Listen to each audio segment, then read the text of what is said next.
As if the disaster of the late game collapse against the Tennessee Titans was not bad enough in Week 14, the Dolphins learned that center Connor Williams is out for the remainder of the season with a torn ACL on Tuesday. A look at the implications of that injury here today on Locked On Dolphins. You are Locked On Dolphins, your daily Miami Dolphins podcast, part of the Locked On Podcast Network, your team every day.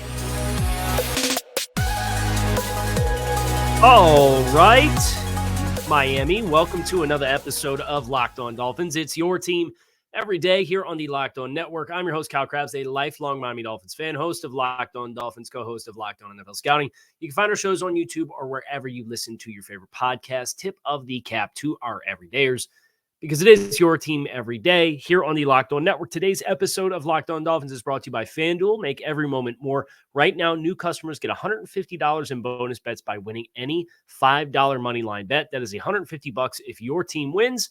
Visit FanDuel.com/LockedOn to get started.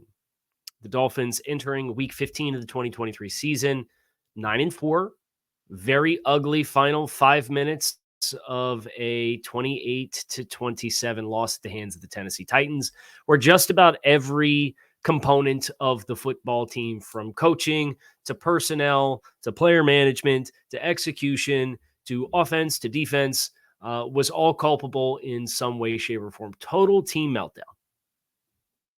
We're not going to talk about it anymore.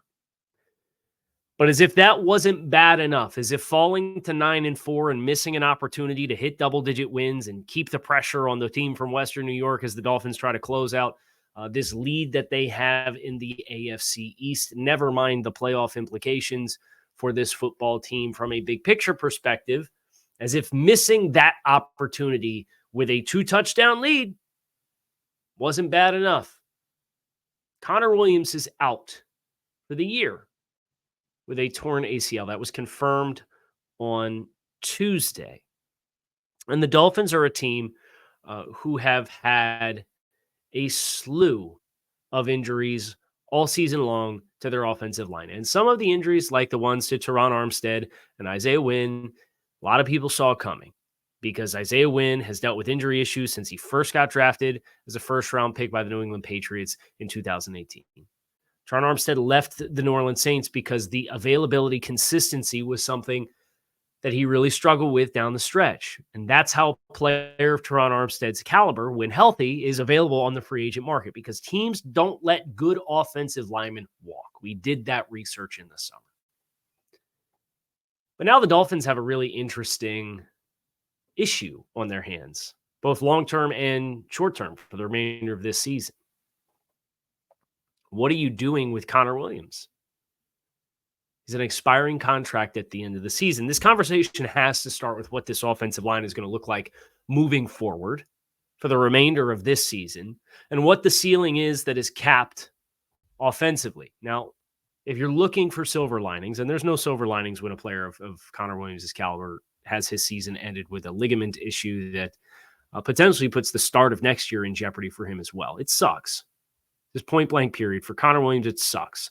For a guy who was really interested in getting a contract extension and wanted to be here long-term and get a new deal, I hate that for him. It is the ugly side of the business of a contact sport. But we'll put Connor Williams and his discussion and save that for the meat of this show. First, we have to talk about, what is this offensive line going to look like today, tomorrow, against the Jets on Sunday? Well, Mike McDaniel said on Tuesday he anticipates Teron Armstead will be day-to-day, or that his return is perceived to be more conceivable than the return of Robert Hunt, who's dealing with a hamstring re-aggravation that he suffered against Washington. Again, you have had a musical chairs of the offensive line. Austin Jackson has been your only staple. Assume Teron Armstead comes back. And even if he doesn't, then Kendall Lamb is going to be your left tackle. And I didn't think Kendall Lamb played particularly well against Tennessee, but I also think his body of work all season long is admirable enough that you feel good about him being your bridge if you need to get through a stretch of time where you're really thin on the offensive line. Your guards are going to be Robert Jones and Lester Cotton. And Liam Eichenberg is going to be your center. And Austin Jackson is going to be your right tackle. Now, if the Dolphins can get to a point where Toronto Armstead's playing left tackle and Robert Hunt comes back and Liam Eichenberg's your center and Austin Jackson stays healthy, I look at this group and I do say, can we get Kendall Lamb? And it's been discussed all season long, his flexibility, because he's been one of the best 5. Can you get him cross-trained and ready for guard? Mike McDaniel a few weeks ago alluded to that was something that they were working on a little bit, but he felt it was more of like a long-term play. Well, the long-term play now is ideally you're getting to Week 18 Buffalo. And here's what we know about Week 18 Buffalo. No matter what happens the next 3 weeks with the Jets, the Cowboys, and the Ravens, the Dolphins could lose all 3 games hypothetically, and the Bills could win all 3 games. You'd still go into that game playing for a division title. You're guaranteed to be playing Week 18 for a division title if you do not have the division title wrapped up. Now, there's a lot that has to go your way. You need the Cowboys to beat the Bills to avoid that scenario. You need the Cowboys to beat the Bills this weekend. And then you need the Dolphins to beat the Jets. And that would mean 1 Bills loss or 1 Dolphins win the rest of the way gets it done. Or hypothetically a tie Week 18. But that's neither here nor there. So the Dolphins can still achieve everything they want to achieve. And I think with the amended offensive line, I do think they can still accomplish that goal. Does Connor Williams take away the ceiling of what your offensive performance looks like? Yes. I think it changes your run game. I think with Liam Eichenberg and his presence, it changes how you attack because of the domino effect of what that means for both of your guards with guys like Robert Jones and Lester Cotton, who are big, physical mauler types. You're going to have to run the ball between the tackles. We talked about it a few weeks back when they were dealing with these kinds of issues, and we were talking about the mobility of guard being a limiting factor in the run game. Why isn't the run game finding the teeth that it had earlier in the season? They were still trying to run outside and get the edges. And you're really going to be pressed to either have the guys on the edge, your skill players, step up to make walls on the second level in the alley to allow those runs to still hit, or you are going to have to be more of a vertical run game offense. And if that's the case, that changes some of your play action passing game and some of your RPO game and how effectively you can run from the shotgun. So there's a domino effect here that you're going to have to sew it all together.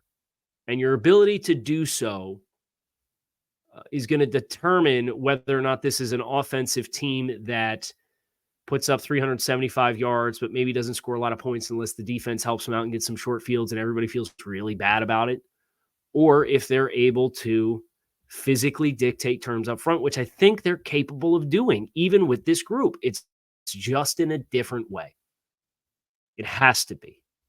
And from a play calling perspective, you have to call the run game when you're catching 8 men in coverage at the 5-yard line, which is what the Dolphins called against the Titans on Monday night, and they were committed to passing the football. Run the ball.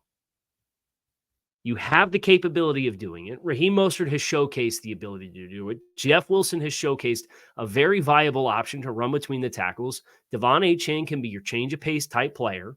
You could still get him his touches. Run the ball between the tackles. Challenge teams to step up and fill. And that can get you some of those one-on-one shots on the outside. It's this, you can't play these games, and being at home will help you play the passing game the way you want to play the passing game. But it can't be what it was when you started the season. And because of all of the injuries, I'd like to think that you have enough experience shuffling those pieces to understand how you can put all of those pieces in the best position to be successful. But make no mistake, you're going to have to sign another offensive lineman with interior flexibility to play center and guard. Because, Liam Eichenberg right now is your de facto 6th offensive lineman. Kendall Lamb is your de facto swing tackle.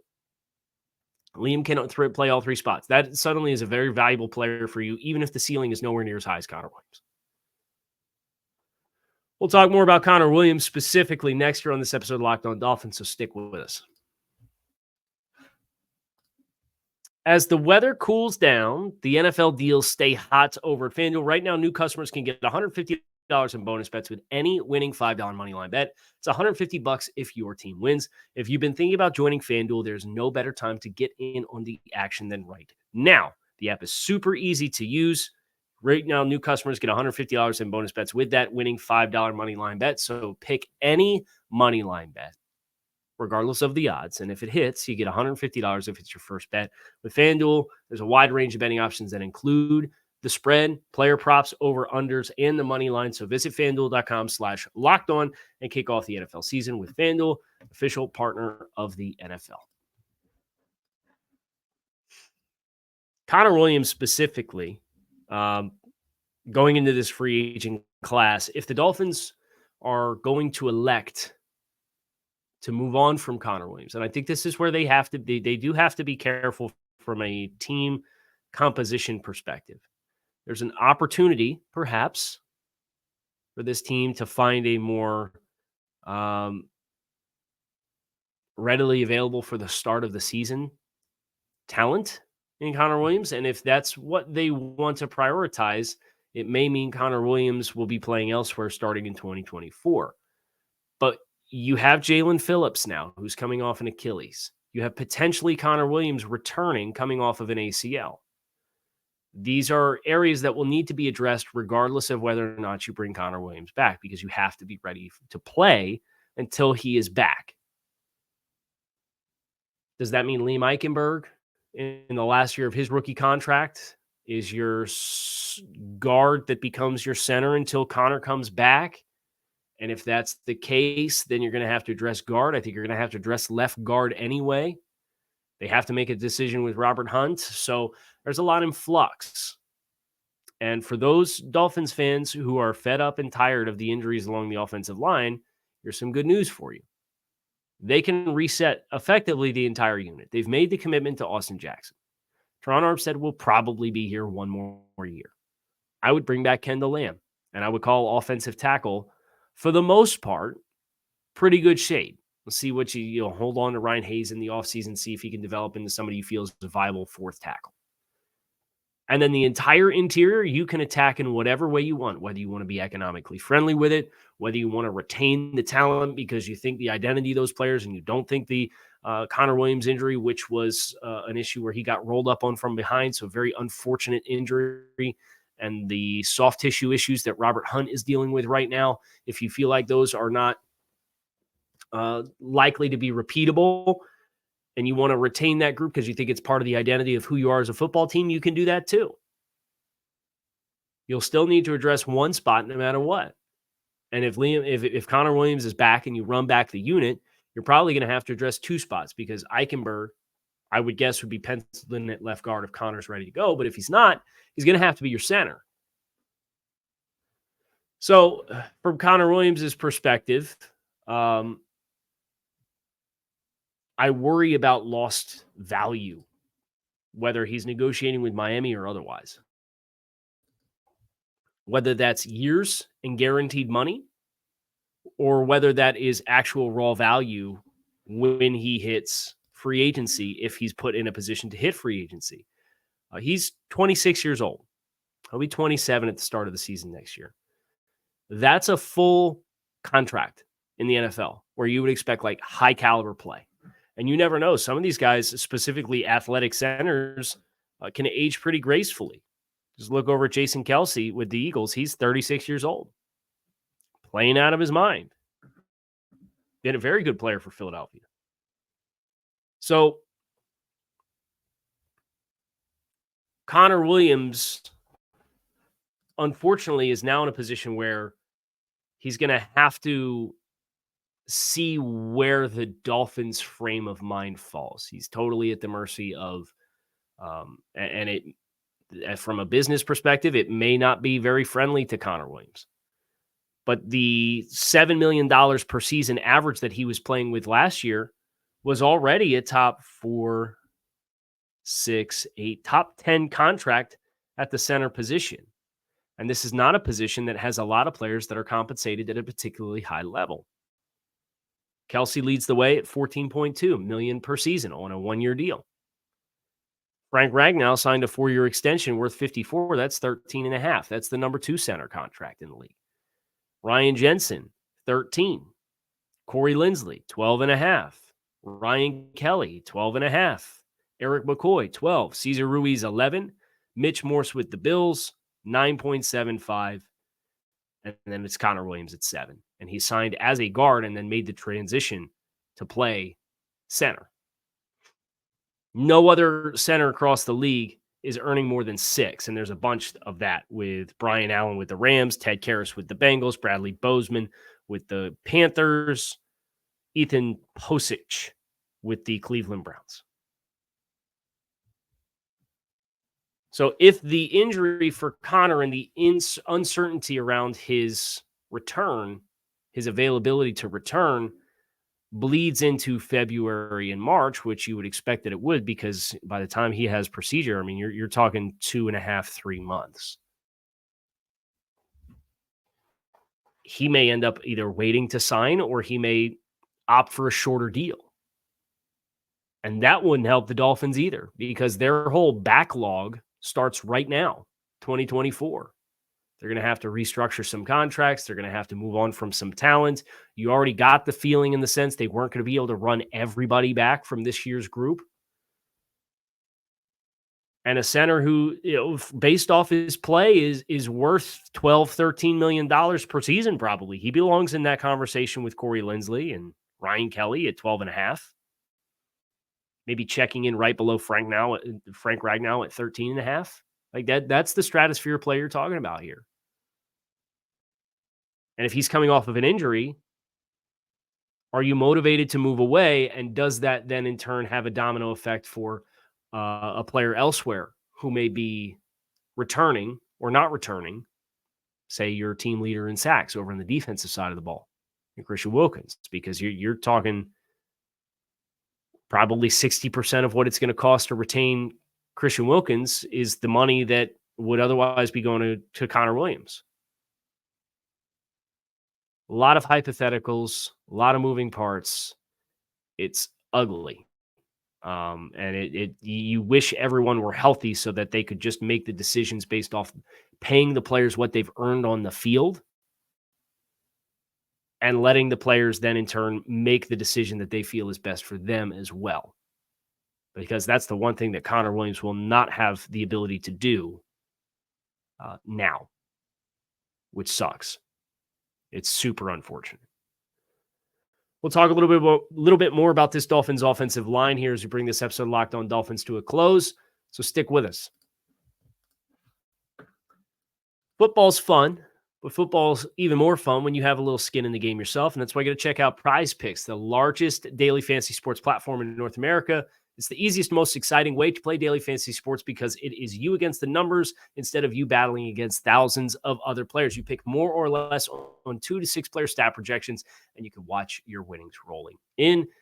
Playing is easy. A few taps on your phone. They got just about every sport that you can imagine. A ton of stat projections for you to pick more or less on.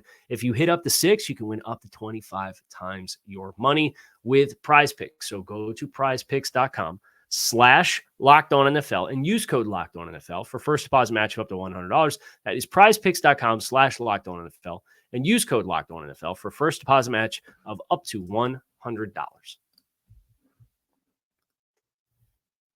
So in summary with the Connor Williams news, I don't think it helps his case to return to the team unless his market is totally sapped and he feels a shorter term deal would be more beneficial to him.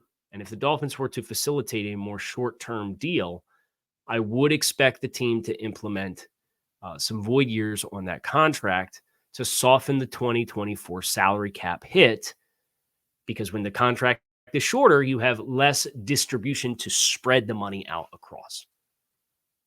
It's impossible to know what he's going to be valued at with this injury.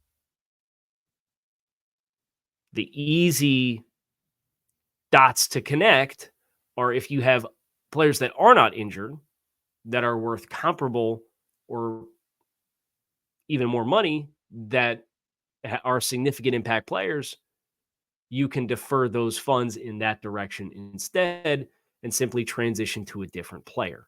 And that is the lack of human element of the business of football that just it's never fun, right? And I'm not saying that's the path and the destiny of Connor Williams, but this was a player who was playing at Pro Bowl level.